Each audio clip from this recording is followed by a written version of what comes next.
Welcome to Seasoned. I'm Marisol Castro. And I'm Chef Plum. We have a fascinating show for you this week.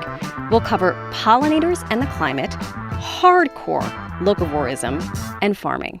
Ahead on Seasoned, we talked with a reporter from WBUR about her attempt to eat a 100% local diet for 1 week on a shoestring budget. It didn't go so well. We'll also hear from BIPOC farmers in the state about their experience farming in Connecticut and what motivates them. But first, a world without insects is a world without food. Our first guest is Oliver Milman. He's a science writer and the environmental correspondent for The Guardian. We talked with Oliver about his book, The Insect Crisis, The Fall of the Tiny Empires That Run the World. Oliver Milman, welcome to Seasoned. Thanks so much. Good to be with you. I love to hear about a tiny empire that's running the world because I thought that was just my children. Yeah, mine too. But yeah, insects are the animals that pretty much run the show on Earth. We think we're kind of piloting the plane, but we're actually at the back sipping martinis. They're the ones at the front piloting the plane along with other kind of creatures and ecosystems that keep things ticking over. So yeah, if you're thinking about the food we eat, the waste, where that goes, how that's decomposed, the kind of health of our forests and grasslands and other landscapes, really our kind of survival on Earth depends a lot on insects. And often we don't think about that very much in those terms. We think about them as being pests or annoying, but they're actually very important. Yeah, to our food system, our ecosystem. And I think we're all familiar with bees being massive pollinators, but there are highly less glamorous insects that are pollinators that are responsible for things like apples, almonds, peppers, and berries. Who are these pollinators?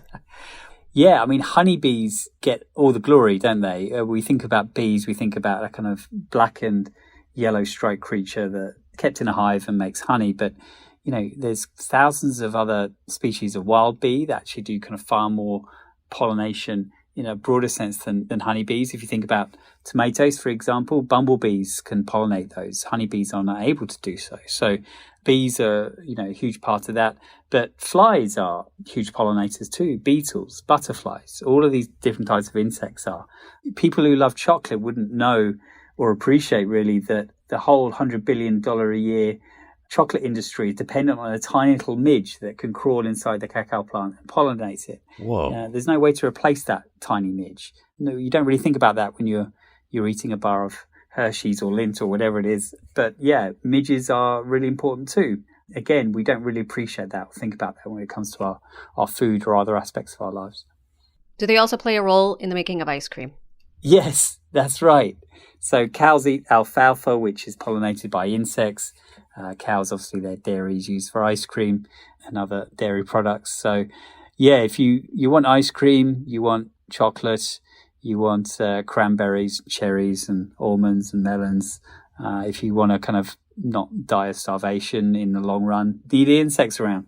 Unbelievable. I think I'm still stuck on the midges and chocolate. I may not eat chocolate anymore. That's really messing with my brain right now, Marisol. I don't know. Can you help us break down what exactly insects do? Like, give us the quick crash course on the importance of insects and how do insects contribute to the food pyramid? So, I mean, insects have been around for like 400 million years or so. So they were around long before us. So long before the first human started going on to TikTok, you had bees and other insects having this kind of amazing relationship with plants. It's probably the most successful relationship in Earth's history is between insects and plants, if you think about it, from our own kind of selfish point of view, I guess. Because they, you know, worked out this relationship where insects could obviously spread the pollen, help propagate these plants, help their survival. And in return for that, obviously, insects got this kind of nectar return, other food returns. So that's helped form the basis of modern agriculture, helped us be able to feed ourselves, essentially. They do a lot of other work in the environment. You mentioned it was kind of unglamorous. If you think about all the kind of dead bodies and feces there is out there, insects helped decompose that. One researcher I spoke to said if it wasn't for insects, we'd be floating around in a sea of poop with dead Uncle Jeremy floating on past us. So it would be a particularly grim place to be around. Literally like flies to Yeah, that's it. That's it. I mean, it's an adage for a reason, and now we know why. That's right. Exactly. I guess so.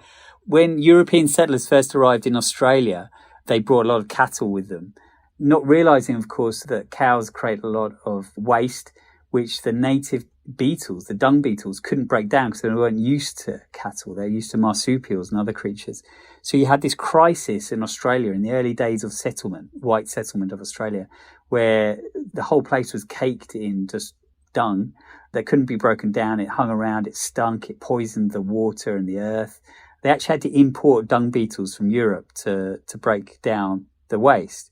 It's just like a small example of what insects do for us and how we overlook their importance. And once this stuff is broken down, of course, it's recycled through the environment. The nutrients go into the soils, into the plants and so on. Insects break up the soils as well. So if you want kind of healthy ecosystems to grow food or kind of healthy forests, you really do need insects around. People forget that when Central Park was made as a man-made or human-made park, they had to bring in insects. Otherwise, Central Park would cease to exist. I mean, for sure. There's no farm in Central Park, but it's certainly a vital part of New York City. I wonder, I think a lot of us have heard no farms, no food. I've certainly seen the bumper sticker. You take that a step further and you say no insects, no farms. So what are the major food groups we are at risk of losing if certain pollinators become extinct? Well, you hopefully won't get to the stage where we'll lose all of them. Certainly they're under pressure, and they're under pressure right now. There's research that's already showing that the loss of bees is already starting to limit the supply of some key food crops such as apples, blueberries and cherries. We're already seeing that. And it's obviously different in different parts of the country and different parts of the world. I mean, there's areas of southwestern China right now where they have to send teams of people to fan out into orchards to hand pollinate the plants with kind of sticks with brushes on the end because there's just a lack of bees. The idea that humans could replicate what bees do is kind of fanciful, really, on any kind of large scale. If you think about the labor, the time, the cost, I mean, it would just be astronomical. We can't replace bees, so we need to preserve them. Unfortunately, that's becoming a harder and harder task due to the stresses they face in the environment. I was lucky to go to, as part of the book, go to the Central Valley of California, where it's obviously the kind of food bowl of much of America and the world. Pretty much every managed honeybee hive in the US is strapped onto a truck and sent to the Central Valley every kind of January, February to pollinate the almond crops there. To keep this going, they have to do an enormous amount of treatment on the hives because they're affected by disease, they're affected by pesticides in the environment, they're affected by habitat loss. This kind of artificial pumping up of their numbers just to kind of get through that pollination season, to get the amount of almonds produced and out into the world. About 90%, I think, of the world's almonds come from the Central Valley. So honeybees, you think of beekeeping as this kind of like hobby, this idyllic thing that, you have a hive in the backyard and they make some honey for you to spread on your toast or something. Actually, it's kind of an agricultural input. They're kind of like contract workers. And without them, the whole food system would pretty much collapse in the US. I mean, these honeybees are sent around the country like touring contractors, pollinate blueberries up in Oregon, go to the citrus fruits down in Florida, go to Central Valley to pollinate something else. I mean, it's an incredible operation that's done all year round. And it's kind of amazing to think of our dependence upon them without really appreciating that. So will these foods be gone, or is there a way to kind of engineer their whole existence? Yeah, I mean, that's a good question. I mean, the United Nations has warned there's going to be a looming food security crisis this century due to the fact that obviously we have a growing global population. Well, we're going to get to about 10 billion people by the midpoint of this century, at a point when pollination service is declining. We're heading for a crunch point where we have more mouths to feed and less pollination in which to do that. So that leads to some unhappy choices. You either cut down more forest and wetland and other kind of pristine ecosystems, create more farmland to get more yield, or you more intensively farm the farmland you have with more chemicals and other inputs, which is causing a lot of the insect decline in the first place. So there's no kind of real easy answer, I suppose. Yeah. A lot of us will look to technology, kind of vertical farming, the indoor soilless hydroponic kind of farming that you can be doing, shipping containers, obviously creates far less space needed, far less pollution is created and so on. So that could potentially be a solution. Maybe the answer is a bit of a kind of compromise between the two. Like, you're not going to completely overturn the model of monocultural, intensive, big ag, but you can kind of ameliorate it slightly. You could make it a little bit softer around the edges by having wildlife corridors that go through fields, around the edges, that have wildflowers that support insects. That's beneficial. It's a win-win for farmers and the insects, because the insects, they can act as predators on the pests in the fields that you're trying to get rid of. You can lessen the amount of pesticides you're using. There's a more kind of holistic, more environmentally friendly way that we can do farming in this country. Well, what about the insects? You said insects themselves, they can't be replaced, but are scientists working on a way that maybe we can engineer them somehow? Yeah, and there's lots of work being done to build robotic bees. I spoke to someone who's in the Netherlands who's been building a robotic bee that he says is the most intelligent robot in the world. There's work being done at Harvard University as well for a few years to build robotic insects. They've got these soft kind of muscles, but they're robots. It's quite strange. They're able to dive into water and explode out of water and fly and hit surfaces and then keep moving around. What? So and there's these drones as well. I spoke to this company who have this helicopter-style drone that they use to hover over orchards and pollinate it from above. They're doing that in upstate New York right now as a kind of trial for wider distribution. So there are these kind of technological solutions, or proposed solutions at least, for doing something about insect loss. But again, the idea that we can replicate the job of something that's been around for 400 million years and do a better job of it ourselves with our technology, I think is quite optimistic. Marisol, that's scary. That freaks me out a little bit. Could you imagine a robotic oh my God. bee or a robotic mosquito? Yeah. That's just creepy. Yeah, it's kind of like a science fiction film, isn't it? Where are we currently in terms of the decline of insects and our environment? Are we at code red? Are we okay? Yeah, pretty bad. I think it's important to note to start with, we don't know the full picture everywhere in the world because not even all insect species have been discovered yet. There's 1 million named species. There might be 5 million. There might be 10 million. We don't know. I mean, obviously they're quite cryptic. They're hard to count. Not everybody's out there looking for them. One scientist said it's like we've got 20,000 scientists researching one type of monkey, and we've got one type of scientists researching 20,000 types of insects. So we've got a big imbalance in terms of the resources we spend looking for insects and finding out what's happening with them. But the glimpses we do have into their world and what's happening are not great at all. I mean, there was one study in 2018 that looked at all the research globally, again, incomplete, but they found that 40% of insect species are declining. There was a decline of about 1 to 2% a year in their populations. Another study backed that up. So you're losing, 1 in 100 insects each year. In Germany, they did a study and they found that 3/4 of flying insects by weight have disappeared from nature reserves in Germany since 1989, which is quite astonishing when you think about it. Since the fall of Berlin Wall, Germany's lost 3/4 of its flying insects, which is kind of crazy. There was another study in the rainforest of Puerto Rico, 98% decline since the 1970s. Denmark, 97% decline.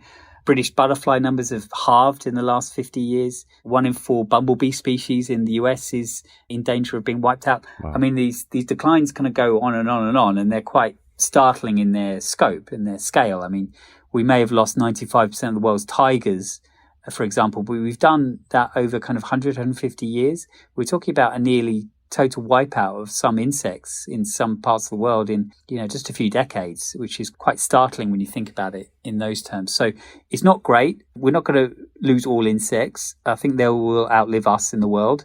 We're just changing the composition of them quite drastically. So we're getting far fewer of the things we like to have around, the pretty butterflies, the bees, the beetles, and we're creating a world that's actually far more hospitable for the things we don't like as much. Mosquitoes like a warmer, wetter world, and what are we doing? We're heating up the planet through the burning of fossil fuels, and we're changing precipitation patterns. Cockroaches like the spread of humans and waste for them to feed on, and what are we doing? We're expanding our population, we're polluting the world in all kinds of ways. So, fewer bees, fewer butterflies, more mosquitoes, more cockroaches, more bed bugs. That's the kind of world we're helping craft at the moment. We asked Oliver to explain the major causes of insect loss and what we can do to potentially slow their decline. Sure. So there's kind of 3 main buckets of why this is happening. One is habitat loss. So we've cut down a huge amount of our forests and grasslands and meadows that are kind of insect rich and replaced them with kind of monocultural tracts of farming. urban areas, highways, industry, and so on. So that's created a kind of a desert, really, in terms of food and shelter for insects. The second thing we've done is we've not only converted it into kind of uniform one-crop farmland, we've then sprayed it and doused it with a huge amount of chemicals. Neonicotinoids are the kind of the class of insecticides that are particularly harmful to insects, not just pest insects. So you're not just killing aphids when you put that on fields, you're killing bees and butterflies and making them mad if they don't, crazy if they don't kill them. I mean, the bees are just unable to fly as far. They can't find their hives. Their memory and logistical functions are completely shot by these chemicals. So, and then the third thing is climate change. So insects can survive in a fairly narrow band of temperature and climatic conditions, and we are kind of warping that. You know, spring is arriving about 20 days earlier in parts of the United States than it was a century ago. Flowers start budding, insects arrive, birds start arriving to feed on insects. We're throwing that all off kilter. We're kind of scrambling the seasons, and that's really harmful to insects. We talk a lot about the relationship between the insect decline and food insecurity. Where in the world might the situation become dire first, Oliver? I mean, there's lots of parts of the world, isn't there, where you have kind of small holdings farmers who they farm the land around them essentially for themselves and their communities. And I think those will be hardest hit because they're really dependent on their surroundings, and those communities in poorer countries, developing nations will inevitably be hurt the worst. I think you will see inequities in richer countries such as America because the price of certain foods will go up, and obviously certain people won't be able to afford them. So you start getting kind of luxury strawberries, luxury cherries, luxury blueberries. It'll become a treat, like what meat was, I suppose, back in the day where you'd have a steak once or twice a year because it was so expensive. Yeah.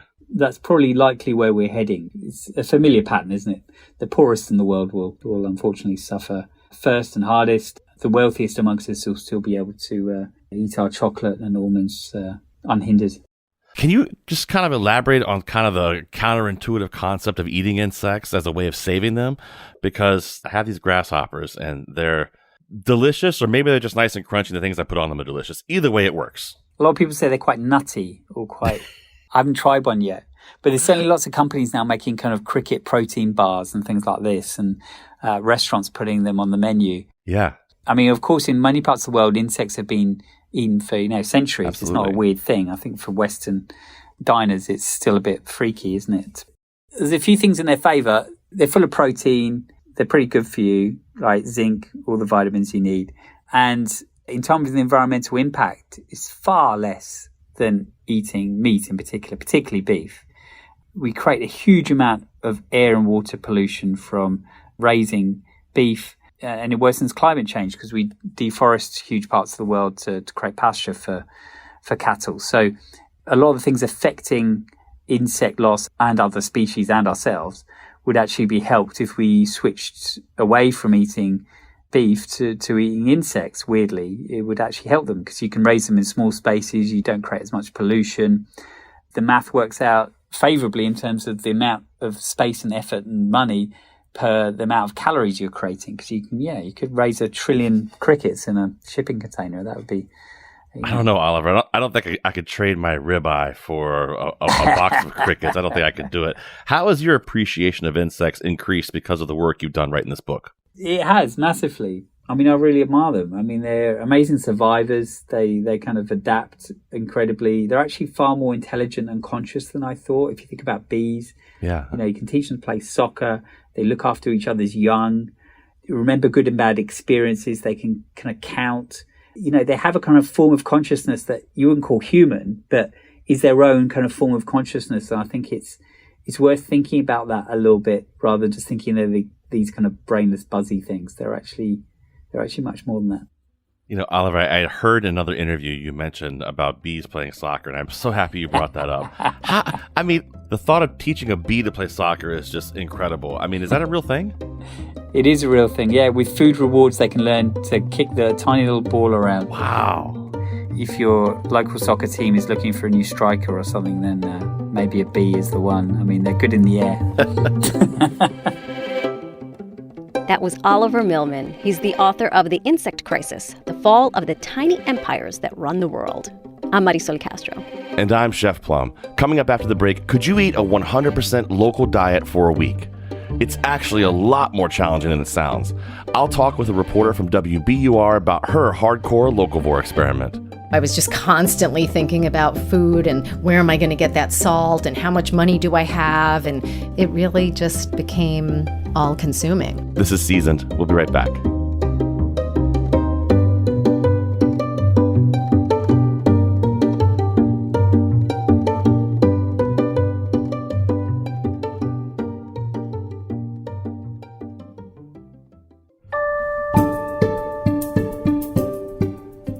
Welcome back to Seasoned. I'm Marisol Castro. And I'm Chef Plum.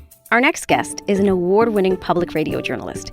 Andrea Shea is currently a senior arts reporter at WBUR in Boston. But it was a story about food that caught our attention. It's called I Tried to Eat Like a Hardcore Locavore in New England for a Week. Here's what I learned. Andrea lives just outside of Boston, in eastern Massachusetts, and started her experiment in early spring, so the planting season was just beginning. She doesn't eat very much meat, so finding local meat didn't really figure into her challenges, but it was plenty difficult, impossible even, for this resourceful reporter to eat a 100% local diet for a week. Chef Plum talked with Andrea about her experiment. Let's talk a little bit about the parameters you set up. Like, what were the rules you set for yourself when it came to this? Well, it's interesting. I can say I set them up, but it was really my editors who, kind of collated information and looking at what different definitions of eating local would be. And they're kind of across the board all over the map. They can be anywhere from 100 miles to 400 miles. Some people eat regional diets, etc. So they basically decided on a 200-mile radius from where I live, which is just right outside of Boston. And then they gave me a budget of $115 for the week, which is about half the average grocery bill and food stamp allotment for a two-person household. Wow. That's tough. Yeah. I mean, you're buying fresh vegetables. Let's be honest, that's not easy. Right. And with inflation. And then also the thing that really became difficult was pantry items, because you don't buy those every week, usually, right? But I couldn't use the olive oil that I had in my pantry because that's not made locally. Interesting. I couldn't use the vinegar that I already had because it wasn't local vinegar. I couldn't use all of the spices because maybe some of them are produced by a local company, but their ingredients aren't local. Well, that's obviously a big challenge there, but what are some of the other challenges you had of eating a 100% local diet? I mean, you missed a lot of things. I'm obviously from reading the piece, coffee being one of them. Yes, coffee was the big one. I've gone off caffeine before, but I've drank decaf coffee. But coffee, we have tons of local roasters in the Boston area, but the beans are coming from South America, Central America, Hawaii, Africa. And, it's like, A, missing that ritual of having that hot beverage, that thing that gets you out of bed, and B, not having the caffeine. So my chemistry was definitely off, and I felt unfocused. I felt foggy. I had a headache that first day for my first shopping trip. I was only allowed to go to 2 shopping locations because they didn't want me just like driving all over and hunting for all of the things, because that's not what like a typical person has the time or the money or now the gas to go and do something like that. So I went to Stop and Shop first, uncaffeinated, and yeah, it was tricky. And I saw some things immediately, like locally foraged fiddleheads. So I GPS the farm, and that was okay. That was within my range. It was from Massachusetts. And then there was a local shelf with all these products like sauces and teas and just like condiments, really, crackers. But if you pick up one of those products, the ingredients, if it has sugar, that's not local. Yeah. If it has vinegar, that likely isn't local if they're mass producing this product. That kind of like was one of those light bulb moments of, it had this sign promoting buying local. And yes, it's supporting local businesses, but the ingredients themselves weren't necessarily local. You go to Stop and Shop and you're trying to find out where things come from. I'm guessing you're talking to the produce guy there. And do they even know? Could they even answer any questions like that for you? To be honest, there I kind of knew that there wasn't going to be a lot of local. So I just kind of looked around. And I love food. I make food. I go to farmers markets. I go to farms. I consider myself a very food-oriented person. I knew it didn't take long walking around the produce section to look at the labels, and even the apple cider just says product of USA. Right. I certainly took some notes as to contacting a few companies to ascertain exactly where, let's say, their maple trees are for maple syrup. I mean, the maple syrup section just kind of blew me away and stopped me in my tracks and Stop and Shop. It was just loaded with so many different kinds of maple syrups. And again, some of them just said product of the USA. Some of them did say 100% Vermont. I went to the fish counter, and the cod, it's Atlantic cod, but it was from Alaska. And, you could find eggs, local eggs. I knew of some local eggs because of some reporting I've done in the past. Well, fish is a big staple of your diet. I mean, you eat a lot of fish. But I was just curious. I know in my grocery store, I can get local fish from, the Sound by being here in Connecticut. Was it harder to find actual local fish within that radius? Right. Well, it's interesting. I mean, I could have gone to a Whole Foods, but we decided that was a less accessible option for a lot of people, so it wouldn't necessarily, probably would have broke my budget anyway. I did end up going, as my second location, I went to the Boston Public Market, which is in downtown Boston. They receive SNAP, and, they try to make things accessible, and there's a bunch of different farms and makers all under one roof. Inside there is a fishmonger called Red's Best, which is a great example of a fishmonger trying to be as local as possible, where every single fish not only is labeled where it was landed, but also what gear the fishermen use, the name of the fisherman, etc. Cool. And, of course, fish is still not cheap. So I ended up buying hake because that was the most affordable. I would have loved to have bought scallops or a bunch of oysters, but not now. They're expensive as heck now, that's for sure. Well, just going back to finding the fish at Stop and Shop, what did you discover about the fish that worried you so much? Was it where they came from, or the lack of really knowing where it came from? Yeah, lack of not really knowing where it came from for sure. Although it did say cod from Alaska. And then later on, I ended up talking to my editor, and she had done some reporting on fish and sourcing of fish. And she said, a lot of the times fish that's even caught in Massachusetts ends up going abroad. It'll go to Japan or somewhere and then come back frozen. Wow. So it traveled. What are we doing here? Back to the Boston Public Market. When you were there, what were some of the challenges you faced even in that space that was meant to cater to a locavore like you? Right. Well, I think the season really played into the challenges. I went to one farm. Even some of the people that work there were some items, like I think it was onions, parsnips, possibly apples, that the folks that work there weren't quite sure where they were sourced. They knew they weren't from Massachusetts. And for a farm at that time of the year that has a winter farm share, a CSA share, they tend to prioritize everything that they have that's local, that's coming from their farm in the winter, even though it's a lot of cellared stuff, maybe some stuff grown in a greenhouse or some, cultivated mushrooms. They prioritize it for the CSA boxes. And so to kind of make up for that in the farm stand in this Boston Public Market, they do supplement with produce that's from New York or from up in Maine. I just had to do my research. I mean, I love this company, Maine Grains, and they are part of this kind of grain shed where they're trying to reestablish a regional grain shed, a grain supply throughout the 6 New England states. And I ended up emailing the company, and while the grains are processed in Maine I think just within 200 miles, I was GPSing everything all week. Yeah. A lot of it, the farro's grown in Canada. Wow. Not too far from where they are, but from where I am. But then there was a great find because I was really freaking out about not having olive oil or any oil to cook with. I could have used butter, locally made butter, but I'm not a butter fan. And I wasn't going to just start eating butter.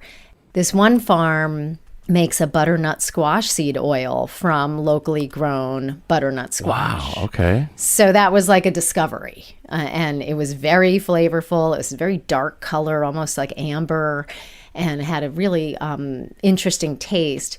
But it was also expensive. And so buying those pantry items really...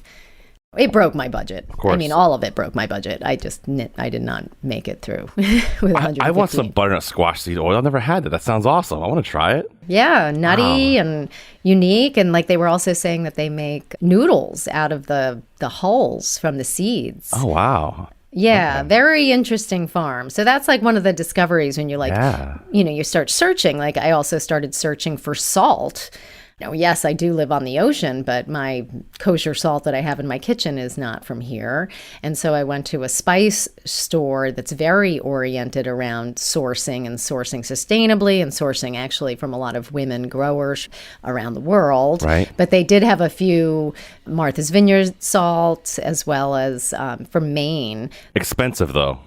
Exactly. And I ended up getting a Martha's Vineyard salt, but for, I think, 4 ounces, it was like $7.95. Yeah, it's crazy expensive. But worth it. You got to season your food. So after your initial shopping exercise, you write, the rest of the week was kind of filled with folly. What happened?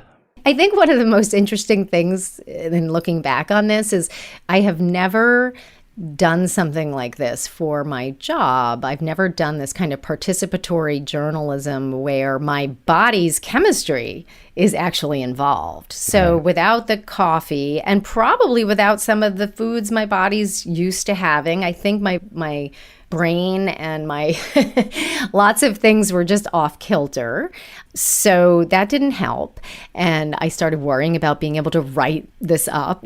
Everything I'm doing, every dish I'm making, and I'm photographing, and I'm trying to make creative food with eggs and radishes and the same items basically overnight. I mean, I did get a pound of black beans from a Maine grower, and I know there are some in Massachusetts as well. So that was wonderful. One of the big follies was eating the farro. Yeah. I thought I was safe with the Maine farro. Then I got the email and I was like, oh, whoops. And I mean, my editors acknowledged there would be cheats and that there would be, I likely might not make it. Did they set me up for failure? I'm not quite sure. But I think the folly was also within myself and like how it just rocked my identity and like, who do I think I am? And am I a spoiled brat? Look at me whining about eating eggs and potatoes, where that's a lot of people's diets on a daily basis because eggs and potatoes are affordable. It definitely had an impact psychologically on me. And then the other thing was kind of feeling a scarcity mindset. All of a sudden, I felt like I was without and then became obsessed. And so I was just constantly thinking about food and where am I going to get that salt and how much money do I have? And it really just became all-consuming. What shifted for you when you learned about the Marco Polo exception to locavorism? The Marco Polo exception, which my editor, who we can just trace this whole thing back to her, she sounds like a terrible person, by the way. She's actually great. She gave me what we call a secret infusion of food because she had a CSA box and her family was just up to their eyeballs in yams and all the rest. And she was like, why don't you just come over and take the yams? She actually gave me smoked mussels, but alas, they were in oil and, I couldn't ascertain all the ingredients. I ate them later and they were delicious.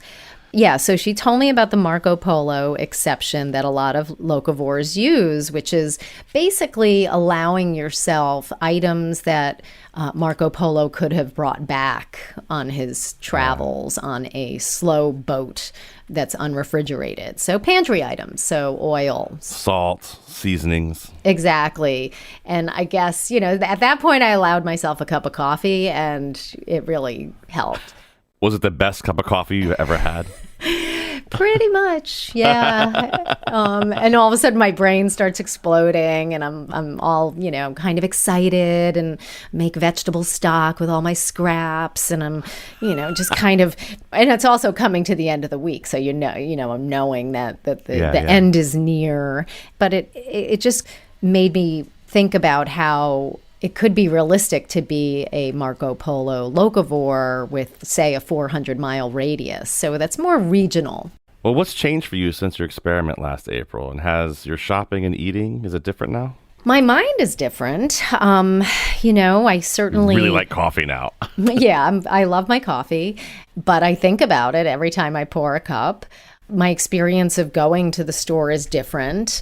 I do think twice before I pick up an avocado because, of course, those are nothing near local and never will be. Mm-hmm. I just think about farms a lot more.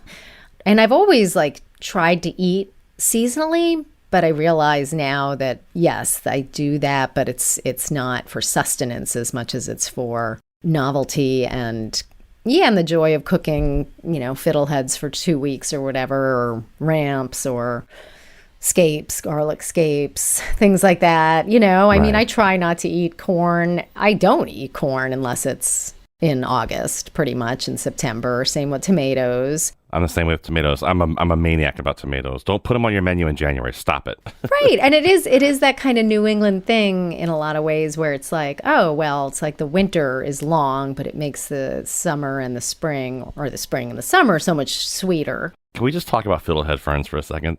They don't taste good. Why do we serve them? Oh, fiddleheads? They're not tasty. I don't like them. They're not good. Yeah, I know. It is funny. I actually felt like, because I had them and it was something that was different in my repetitive dishes I was making over that week. So the 2 nights I had fiddleheads, I was pretty happy. But yes, I think while they're in season, I eat them, and I'm perfectly happy not to have them for the rest of the year. I don't sit around pining, although I wish I had pickled some because they're pretty good pickled. That's fun. That's fun for sure. Well, Andrea, Shea, thanks you so much for joining us. We appreciate you. And maybe I'll try being a locavore. Why not? I would love to have some eggs and radishes. No, maybe not. Oh, you're so welcome. Now it's summer, though, so there's a lot more yummy things to eat in Connecticut and Massachusetts and throughout New England. That was WBUR's Andrea Shea. You'll find a link to her story, including photos of her food finds, her meal diary, and her shopping list on our website. Go to ctpublic.org/seasoned. I'm Marisol Castro. And I'm Chef Plum. We're going to take a short break. When we come back, a spotlight on the experiences of local BIPOC farmers.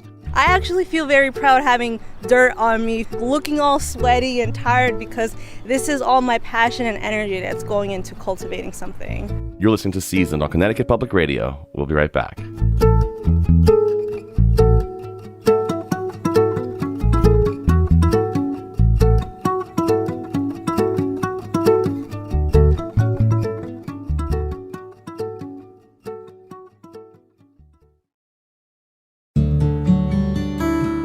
Welcome back to Seasoned. I'm Marisol Castro.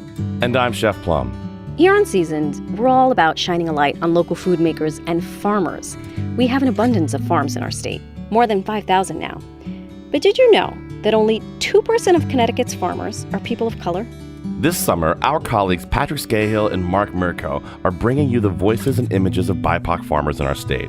In this spotlight, you'll hear from farmers in their own words about their experience farming in Windsor Locks, Fairhaven, and Danbury.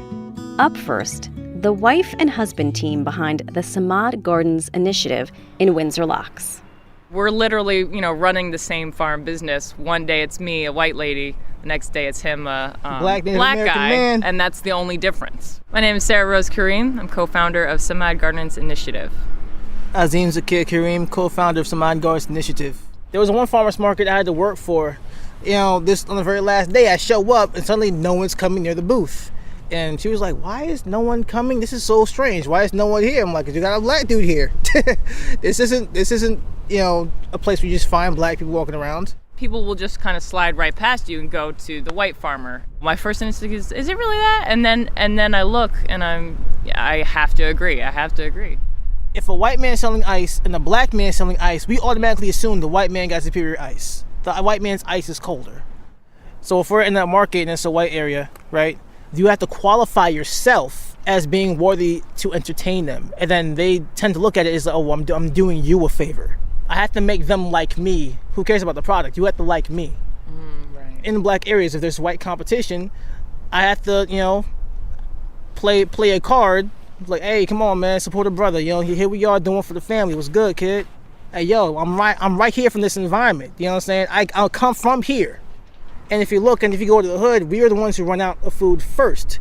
White areas can hold on to their grocery store food, and they have better food. Everything Azim just said about the need of everybody to eat, you can't debate on, you know, the good that you're doing if you end up farming and you're feeding people, right? On some basic level. I love things like animals. I've always been a studier and a researcher, and my mother always just had plants all around. I know nothing about no plants, but I love the bugs and the worms. How I got started with agriculture, that was my wife, and she's like, hey, so the farm I work at, they're hiring. They're looking for someone to help with harvest season. I'm like, of course I'll do it. Yes, of course I will. You know what I'm saying? So, and I went and I'm all the way out in very white West Granby. The only black dude there, the only Native American dude there. And I had this incredible culture shock. Just pointing and just, oh my God, that plant has peppers on it. And every white person is sitting there like, well, yes, of course. Peppers grow off of plants. It's good job. Like, you know what I'm saying? Like, somebody, no, you don't understand, right? Because where I'm from, I'm from the hood, right? We ain't got that where I'm from, bro. Like, you know what I mean? So just watching everything come out of the ground was complete culture shock. So in order to come back to where we have to be, not just as black people, not just Native American people, but as a whole planet, we have to come back to agriculture. Then people will start to see, okay, well, we do kind of need each other. That's all this is. You put your hands in that soil. I don't care what your issues is. Wife and I had arguments. Oh, you didn't wash the dishes. Oh yeah, well, blah blah blah. We start working in that soil, and there's biology inside the soil that sends a light signal through your nervous system that hits your brain, that has your brain release beautiful, joyous chemistry that makes you feel good. Everyone I've seen who come out here with a bad attitude mellows out immediately. They get their hands in the soil, you'll see a change. Next, you'll hear from Xóchitl Garcia. She's an urban farmer in the Ferry Street Community Garden in New Haven. Growing up, my family made agriculture a taboo subject because it was a method of survival rather than a passion-seeking career. My name is Xóchitl Garcia, and we're in New Haven, Connecticut. Agriculture for me is reconnecting with our indigenous ancestors. My parents are from Mexico, and I was born here in New Haven. My parents themselves were farm workers, but they just called it work. They were raising stock, they were growing vegetables, and they were also selling them. And my mom's stories, she likes telling me is like those hot summer days where she had to sell this thing called alegría, which is made out of amaranth. She would sell them by the stack, and she would go to different markets throughout their little town of Tlaxcala. She would just hate it because it's like, you know, there's so many people that are competing selling the same thing. But I understand why, because it was a forced thing for her survival. My only farming experience has been in New Haven, and I've only done it for the past couple years. So for me, it's more localized in the sense where it's just urban farming / community garden. When I eventually told my parents, they were more disappointed than they were excited for me, and I was expecting that. I actually feel very proud having dirt on me, like looking all sweaty and tired, because this is all my passion and energy that's going into cultivating something. One of the things I noticed when I first started working here is we were growing so many things that were out of touch from the cultural food palette in the area, specifically Fairhaven, which is primarily Spanish-speaking people. Over time, I've been more of an advocate to grow things like more squash, because there's squash flowers and people use that for soup, especially in the Mexican culture. So it's just being able to grow what's sustainable on the farm, but also enough for it to provide for others. Something that my parents told me, it's like, we worked for a better life for you, but when they saw how dedicated I was cultivating the land, they no longer feel that sense of disappointment. They actually feel happy and they appreciate me, especially when I bring them some vegetables. They're like, thank you, and I'm like, that's what I thought. And when I tell this to my grandma, she's just like so happy for me. She's like, yes, you are my blood. You are a true Mexican. It's like working hard. And I feel very happy and honored for my family. Finally, these New Yorkers turned Connecticut homesteaders are farmers and advocates, educating young people about food security and the roots of farming in the United States. We are not a traditional ag family. We're New Yorkers, right? We came here with like a dream and like a compost box. My name is Elizabeth Guerra. I am co-owner of Cimarron Farmstead. My name is Héctor Gerardo, farmer and co-owner of Cimarron Farmstead in Danbury, Connecticut. Cimarron in Spanish means maroon. So cimarrones were people back in the colonial times that were runaway slaves. And so they themselves were considered cimarrones, and they would move into these spaces, these colonies called cimarrones. It's spelled Cimarron in Spanish, but our kids' names, the initials are SEA. And so we were like, all right, we might as well just do kind of a play on words. We grow first for our family, and then we grow for the community. I started first by composting. So I picked up my red wigglers from Union Square, and we started composting on our fire escape. And then we noticed that we could use that compost to turn it into soil. And that's really how we started. We just started growing on the fire escape, which you're not supposed to do, but whatever. We're New Yorkers. On the fire escape, on our windowsills. We are farmers, but we also advocates. So we started, doing trainings around food insecurity and food systems in the United States. While teaching our young people, we decided to do urban farming with them. This encouraged us to have our own farm. A lot of people don't think, but as people of color, we were brought here as slaves. So we were farming for generations. So we want to bring young people so we can teach them how to do this trade that's been forgotten. That is usually white men with plaid shirts that you see on TV, and you usually don't see people like us farming.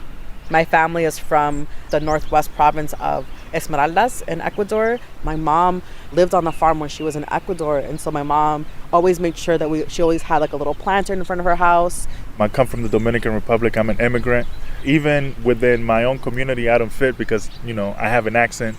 Sometimes I bust out with my Spanish, and they get confused, like, what's this guy with dreadlocks talking Spanish? Overall, 95% of all farmers are white. For me, it's finding that balance of where we fit in this farming world, especially in Connecticut. So I think the statistics are really interesting too, just because it's what people define as a farmer. Mm-hmm. And if you look at the people who are actually on farms doing the work, they're not defined as farmers. And so I think the change in culture, the change in how we define what farmers are and who does the actual work would change those statistics completely. Black farmers do exist, and BIPOC farmers in Connecticut, in the urban area and in the rural setting. So look for local urban farmers, BIPOC, buy BIPOC. Yeah, buy local. Buy local, be locavores. I just learned that word. Be a locavore and just eat, buy everything local. Or as much as you possibly can. Those were the voices of local farmers profiled by Connecticut Public's Patrick Scahill and Mark Mirko in a piece called BIPOC Farmers in Connecticut May be small in number, but they have plenty of stories to tell. It's part of a great series, and we'll put the link to it on our show page. Go to ctpublic.org/seasoned. I'm Marisol Castro. And I'm Chef Plum. Seasoned is produced by Robin Doyen-Aiken, Katie Tolarski, Emily Cherish, and Catrice Claudio. Michaela Savitt helped with this episode as well. Our interns are Anya Grondowski and Mira Raju. To keep up with the latest on Seasoned, follow @CT Public on Facebook, Instagram, and TikTok. We're at WNPR on Twitter, or follow the hashtag SeasonedCT on all platforms. Thanks for listening, everybody. You can catch past episodes of Seasoned on Apple Podcasts, Google Podcasts, Spotify, Stitcher, or wherever you get your podcasts. Subscribe and never miss our conversations with people making and growing great food in our state and beyond. See you next week.